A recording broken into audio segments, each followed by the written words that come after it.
and then the last thing, and I think we talked about this last time, the biggest fear I have is kind of number 4 or 5. I lost count where we are, is if the Chinese economy continues to collapse and civil unrest becomes more common or widely reported, Sure. Xi Jinping, he'll feel that. And he is clearly, I mean, he fenced in his citizens to apartment buildings. He will crack down hard, I think.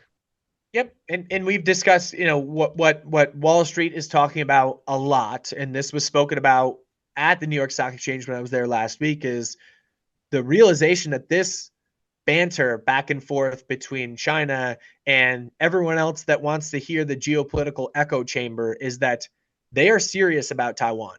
They legitimately are now creating the propaganda or whatever it is that China owns Taiwan.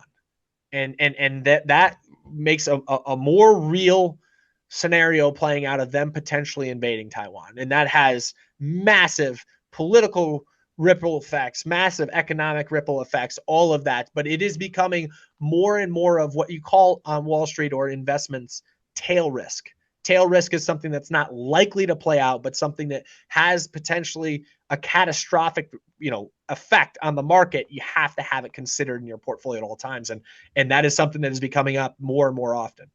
Yeah, I think any leader who feels the stress and loss of support from his citizens is he makes some desperate moves, and Yep. that certainly is a tail risk that is out there. Any other kind of thoughts on the Chinese economy struggling on impact, good or bad, in the United States that I may have missed? Yeah, I think the one thing, and I didn't, not trying to, I didn't think about it till right now. The one thing that kind of compounds the effect of all of this is the fact that people were so optimistic on China Oh as yeah, they got released essentially back into the world from COVID, right? So the expectations were so high. And now the reality of their economic growth is negative essentially and yeah. so darn low that is why there's so much added unrest. Because when you say to people like, hey, when this floodgate gets open, watch out because the growth is coming, and then the floodgate gets open and boy, it's the exact opposite result. If you want to talk about, the linchpin to adding more stress, there it is. No, I think you're absolutely right. And again, I think what folks missed is they broke the psyche of the consumer, right? And they're afraid. They were, I don't know, I would argue, mistreated, scared, lied to. And when you are that person, you conserve, and you conserve hard. They've always been wonderful savers, if you believe the numbers.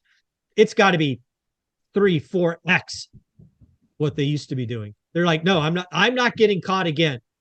I'm Right. gonna save, save, save, save. Fool And me once. yeah, fool Fool me me once. once. And Exactly. again, we've seen how this plays out, played out in Japan over the past 30 years. Like deflation is the death of an economy, unfortunately. And then you add on to that horrible demographics. Oof. Correct. That's exactly what played out in Japan, right? Exactly, exactly. Well, there's a lot of stuff going on. You put out a lot of amazing stuff. You have something on the bricks and what folks on the New York Stock Exchange say about the bricks. Where should somebody go check that out? Yeah, thanks so much. At Life Goal Investments, we're on both Instagram and TikTok. Again, it's at Life Goal Investments. I Awesome, appreciate you, buddy. Michael. Thank you.